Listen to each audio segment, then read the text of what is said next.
Queridos, a gravata é pelo assunto. Olha, cara, petróleo e pré-sal.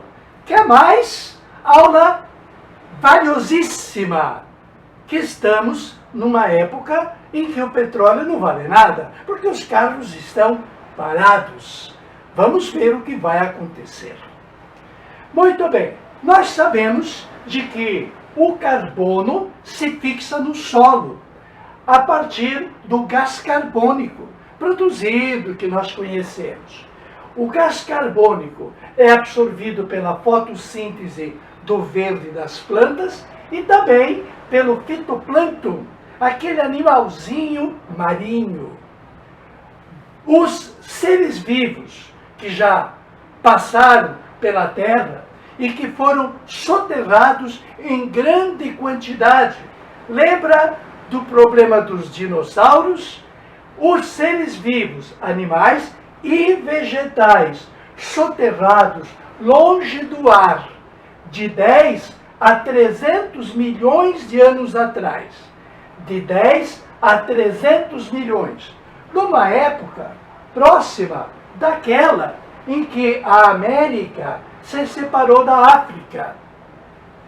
A separação dada aos movimentos tectônicos mudou completamente o panorama da Terra e alterou a sua constituição, ao menos a parte da crosta, que está na crosta terrestre. Bom, resultou o quê? Esta transformação biológica. Aconteceu um líquido viscoso, pardo escuro, mais leve e insolúvel na água.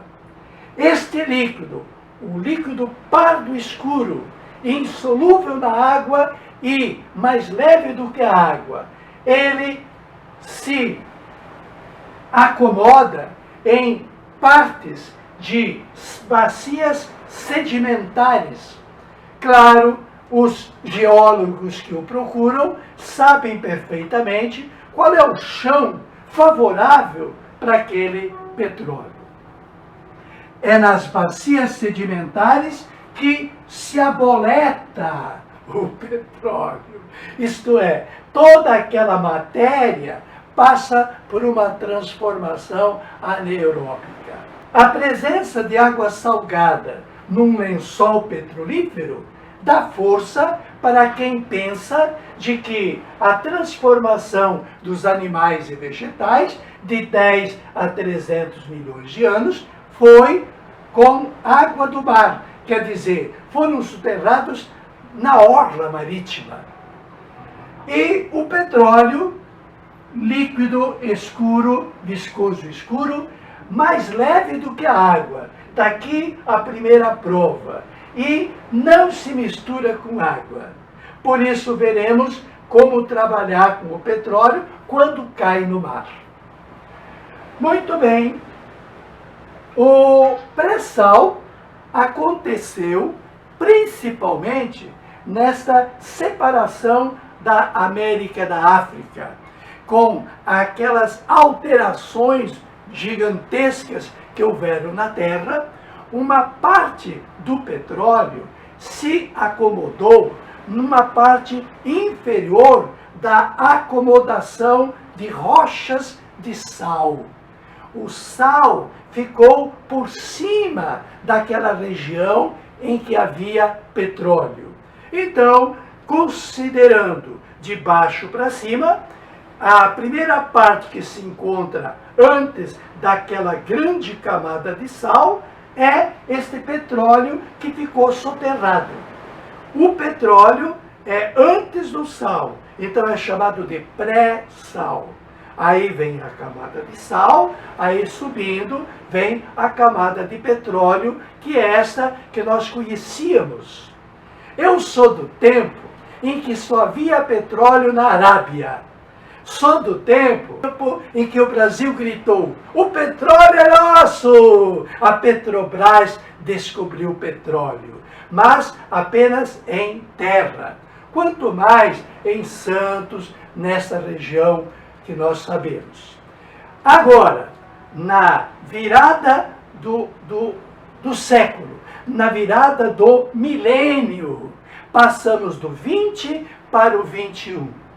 No 21º milênio, no Brasil se encontra, porque nas profundidades de 7 a 8 mil metros, ele não tem contato com nada, mesmo porque ele está enclausurado numa bacia sedimentar.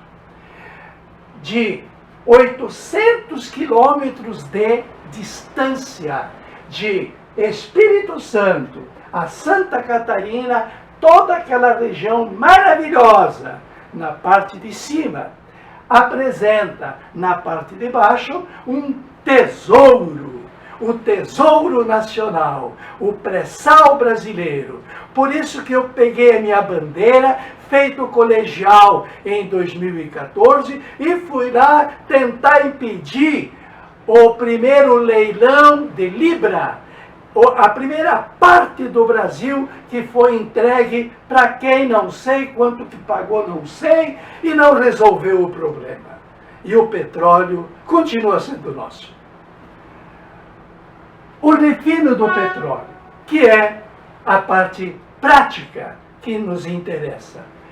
O refinar do petróleo são as refinarias. Aliás, o Brasil, na época do regime militar, estabeleceu tantas refinarias que havia uma política de destilar o petróleo no Brasil e a gasolina produzida na destilação vender para os países sul-americanos que não o possuíam. Com a venda da gasolina para esses países, as divisas que entravam, o Brasil comprava mais barris, porque o Brasil ainda não tinha. Tinha que comprar barris para fazer o refino. O refino é através de destilação fracionada. Aquela nossa velha técnica do 7º ano, quando pegávamos o material, a mistura homogênea, e aquecíamos, provocando a vaporização das partes. Sendo que a parte mais após a vaporização, num setor específico, a condensação, para separar aquela parte que ferveu naquela temperatura. Assim, nós temos todas as partes do petróleo através de destilação fracionada. Imagine-se, evidentemente, um baita de um prédio inteiro por conta de refinar o petróleo. Lá embaixo, no aquecer do petróleo, aquele líquido viscoso, pardo escuro, mais leve e insolúvel que a água. Quando aquece aquele material, claro que as partes voláteis vão subindo. E, na medida que vão subindo, sabemos a temperatura de ebulição de cada parte, e aí então se controla pela temperatura a quantidade que vai para aquele setor do prédio, porque naquele setor do prédio será condensado aquele integrante do petróleo. E assim, as partes do petróleo, as frações do petróleo são retiradas parte a parte pelas temperaturas. A primeira fase é perigosa, a tal ponto que nas refinarias, em Caxias, você do Rio conhece perfeitamente, aquela chaminé queimando continuamente, estão gastando dinheiro, estão gastando gás. É segurança. Muitas vezes, queimar gás natural na refinaria é motivo de segurança para manter todos os demais produtos do petróleo. O gás natural, feito de MET e ET, metano e etano, são naturalmente gasosos. Eles constituem o que os taxistas adoram, não só eles, mas o GNV, gás natural veicular. É feito desses dois gases. A segunda parte também é gasosa, que tem um ponto de ebulição um pouco mais alto. É feito do prop e but, propano e butano. Continuam dois gases. Esses dois gases são chamados de gás engarrafado. Por quê? Porque apesar de serem gases, eles são enfiados em garrafas. Mas não é garrafa de vidro ou de plástico, é uma garrafa de chumbo, que normalmente pesa 13 quilos e que se chama bujão. O bujão de gás é uma garrafa de 13 quilos, dentro da qual está engarrafado o propano e o butano. E essa mistura é chamada de GLP, gás liquefeito do petróleo. O gás está ali dentro porque está sob pressão, a tal ponto que quando abre a válvulazinha, o gás escapa todo, porque está sem pressão. A fase 2 é a fase líquida. Tirados todos os gases que poderiam causar problema para a refinaria, temos então a fase do líquido, que vai vaporizar e condensar em cada setor previsto na estrutura. Temos então o primeiro, que se chama éter do petróleo. Aqui nós temos algumas palavras que podem surpreender.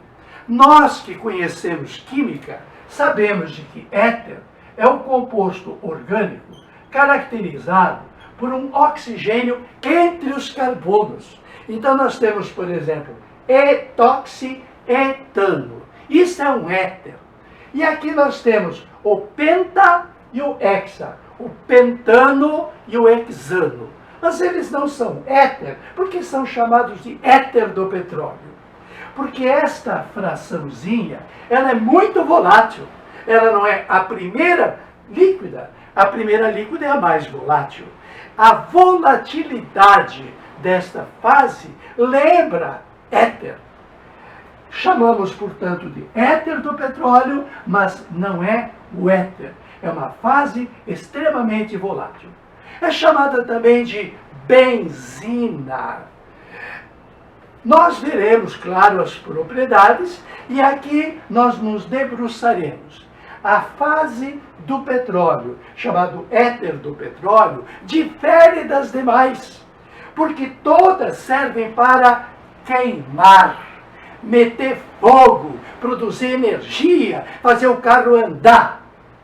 Eu posso testemunhar que eu estou há 21 anos sem automóvel. Eu sou economicamente correto. Ando de ônibus, ando de Uber, ando de táxi, ando de trem, ando de avião, mas não poluo a natureza. Começa você também a pensar nisso? Voltando, temos então o éter do petróleo, a fase líquida da destilação do petróleo. A fase seguinte, ela é bem generosa. Ela tem de 6 carbonos a 12 carbonos. É a nossa querida gasolina. O que não se faz por 1 litro de gasolina? É uma mistura de hidrocarbonetos a partir do hexano, contendo, portanto, os 2 primeiros do éter do petróleo. O éter do petróleo está dentro da gasolina. E o querosene também está dentro da gasolina. O que é querosene especificamente? É a gasolina de avião. É uma gasolina que tem que ter um potencial maior, que tem que ter uma octanagem, como já vamos falar. O querosene, ele tem mais ramificações nas suas estruturas. Isso faz com que tenha maior potência no motor. Por isso, vai para o avião. Agora, os últimos 2 estão aqui dentro também. Então, a gasolina agrega o éter do petróleo e agrega o querosene. Mas, especificamente, a gasolina é apenas hidrocarboneto. O óleo diesel, quando a cadeia carbônica se tornou grande, ela tem mais dificuldade de queimar. Ela tem dificuldade de queimar, mas quando queima, produz bastante energia. É o caso do óleo diesel.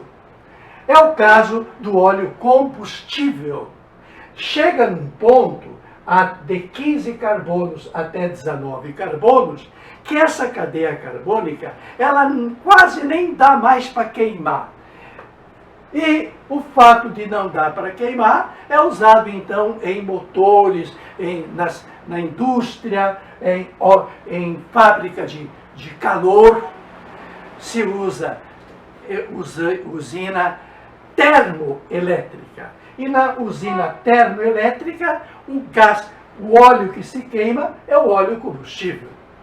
Mas chega num ponto, a sua cadeia se torna tão grande que aquele óleo não dá mais para queimar. Por quê? Queimar, como nós vamos estudar, significa cortar a molécula produzindo CO2. Todos os 6 carbonos que estão na molécula do hexano, eles vão ter que se separar um do outro, porque o produto da reação será CO2. Quanto menor, mais fácil quebrar. Quanto maior, mais difícil quebrar. A tal ponto que esses produtos de grande cadeia carbônica são muitas vezes reutilizados na indústria para fazer cracking. Uma estrutura de 20 carbonos pode ser quebrada em 2 de 10. 2 cadeias de 10 carbonos se encaixa na gasolina. Então há uma produção maior de combustível de interesse da pessoa através do cracking. E o que sobra? O que sobra do petróleo, da destilação do petróleo? Se aproveita. Se não tiver nada que fazer, mistura com areia e cimento e faz asfalto. Mas nós temos mais. Aquela vela que você acendeu para passar no vestibular, quem sabe? Pois bem, ela é feita de quê? Ela é feita de parafina. A parafina da igreja, aquele material, ele quando aquecido, ele simplesmente vai tendendo a derreter.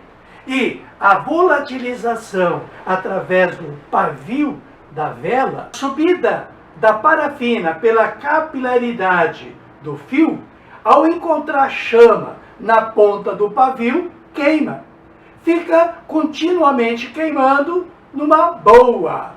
A parafina queima, sim senhor. Produz gás carbônico, água e calor e a iluminação. Porque ela tem uma baixa intensidade, mas alta luminosidade, já que a lâmpada é avermelhada.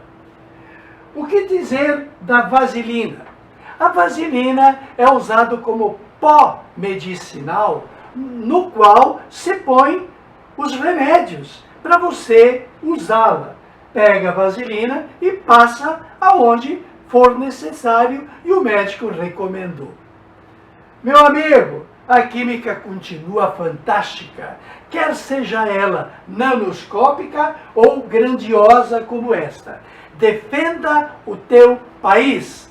Tote ao seu dispor. Olha o teu print aí.